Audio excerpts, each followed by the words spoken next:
There is no question that Wesley Snipes' iconic portrayal of Blade in the Marvel movie franchise left a significant mark on superhero cinema. His movies created a legacy that is still talked about and was a welcome surprise in this year's Deadpool 3. With Marvel's highly anticipated Blade reboot, starring Mahershala Ali, still in the works, we at Movie Recap Pro are giving you an overview of everything you need to know before it hits the big screen. We'll explore his origins in the comics, his influence on modern superhero movies, and what fans should expect from the upcoming film. And of course, we'll take a look at Snipes' cameo in Deadpool 3 and what it could mean for the actor. You're nothing to me but another dead vampire. First, to understand Blade's impact, we need to look at where it all began. Blade, whose real name is Eric Brooks, made his first appearance in Tomb of Dracula No. 10 in 1973. Created by writer Marv Wolfman and artist Gene Colan, Blade started out as a supporting character in this horror comic series. He was a vampire hunter with a difference. He was half vampire. The product of his mother being bitten by a vampire right before he was born, this attack produced unique abilities in him, including enhanced strength, agility, and the ability to heal quickly. Unlike other vampires, he was also immune to their weaknesses, such as sunlight, which is what gave him his nickname, Daywalker. Blade's early comic appearances established his no-nonsense, take-no-prisoners attitude. Over the years, he evolved, becoming more of an anti-hero, a loner who fought not just vampires but other supernatural threats within the Marvel Universe.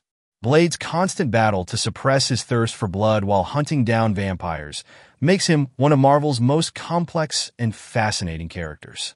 Fast forward to the 90s, and Blade had become more popular in the comics. He was appearing in various team-ups alongside his solo series. While the comics kept him busy, it wasn't until the 1998 movie starring Wesley Snipes that Blade really took off. You better wake up. In 1998, Wesley Snipes brought the character back to life in the film directed by Stephen Norrington. This R-rated action horror flick came out at a time when comic book movies were far from the dominant force they are today. Blade wasn't a mainstream household name like Spider-Man or Batman, so it was seen as a bit of a gamble for New Line Cinema to go all in on its success. But that gamble paid off. Blade grossed over $131 million worldwide, proving that superhero movies could be dark, edgy, and for adults. It's important to note that this was before 2000's X-Men and 2002's Spider-Man, two films often credited with kickstarting the modern superhero movie era. But it was Blade that really paved the way. Without the success of Blade, it was unlikely we would have seen the Marvel Cinematic Universe as we know it today. Daywalkers? I don't see it that way. Snipes' portrayal of Blade as a stoic, lethal, badass vampire hunter is still considered iconic. With his martial arts prowess, charisma, and unforgettable one-liners, Snipes made Blade one of the coolest heroes to grace the screen.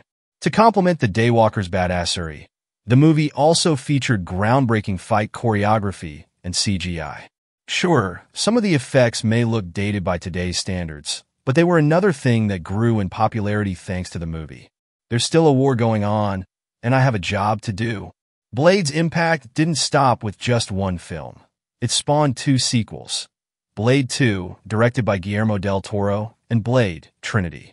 While Blade 2 was a hit with both fans and critics, Blade, Trinity didn't fare as well. Behind-the-scenes issues, including reported conflicts between Snipes and the director, dampened its success. Nevertheless, the Blade trilogy solidified the character's place in pop culture and laid the foundation for darker superhero films. So, what about the upcoming Blade movie? In 2019, at San Diego Comic-Con, Marvel Studios announced that they were officially rebooting Blade as part of the MCU, with Oscar winner Mahershala Ali cast in the title role.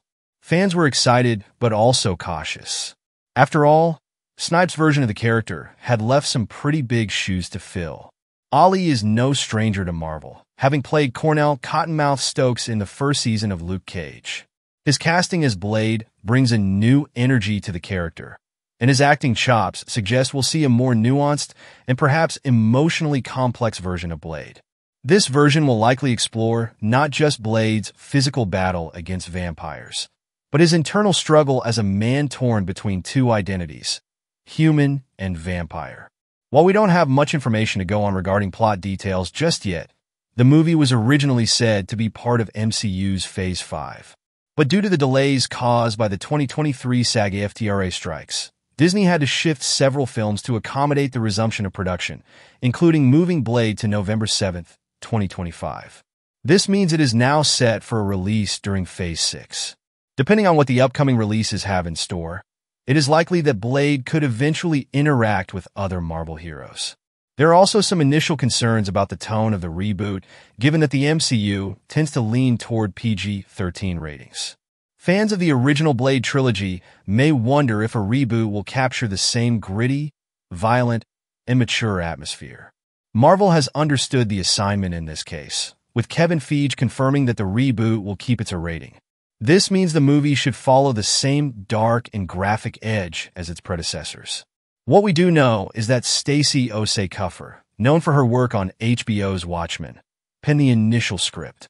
This hints at a thoughtful, socially conscious take on the character. And with Ali's involvement, we can expect a more character-driven story that dives into Blade's backstory and motivations. The upcoming Blade reboot isn't the only Blade-related news making waves. In a major twist, Wesley Snipes' appearance as Blade in Deadpool 3 started a lot of chatter among fans about his return to the role that made him a household name.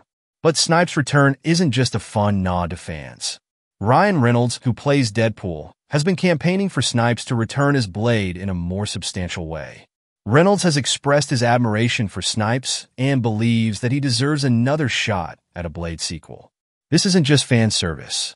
Reynolds himself starred alongside Snipes in Blade Trinity, and their shared history adds a layer of excitement to the idea of a new collaboration. In fact, Reynolds' campaign to bring Snipes back as Blade has gained momentum. Reynolds is reportedly pushing for a multiverse Blade film that could exist separately from Mahershala Ali's version. Reynolds has likened the idea of Blade 4 to being the same style as Hugh Jackman's Logan movie, a final swan song for an iconic legend. The Deadpool 3 cameo also highlighted the importance of Snipes' Blade in the larger superhero landscape. Without Blade, we might never have seen the rise of the superhero genre in the way we did. Snipes' portrayal showed that audiences were ready for darker, more complex characters, setting the stage for the MCU to take shape. His return in Deadpool 3 not only honors that legacy, but reminds fans of the role Blade played in the evolution of comic book movies. With Snipes' cameo and Reynolds' campaign for a Blade 4 movie gaining traction, fans have a lot to look forward to. Whether or not Snipes gets a full-fledged sequel, his role in Deadpool 3 was a highlight in the multiverse saga and a fitting tribute to his impact on the superhero genre. As we prepare for Marvel's new Blade film, it's worth taking a moment to appreciate how far the character has come, from a supporting role in horror comics to a trailblazing movie hero. It's clear that the legacy of the character is as strong as ever. We have a good arrangement. He makes the weapons I use. From his comic book origins to Wesley Snipes' game-changing portrayal, Blade has carved out a unique place in superhero history. And with Mahershala Ali stepping into the role, the future looks just as bright. Whether you're a fan of Snipes' original portrayal or looking forward to Ali's take, the next few years promise to be an exciting time for Blade fans. Are you looking forward to a new Blade film, or would you like Snipes to return? Thank you for watching.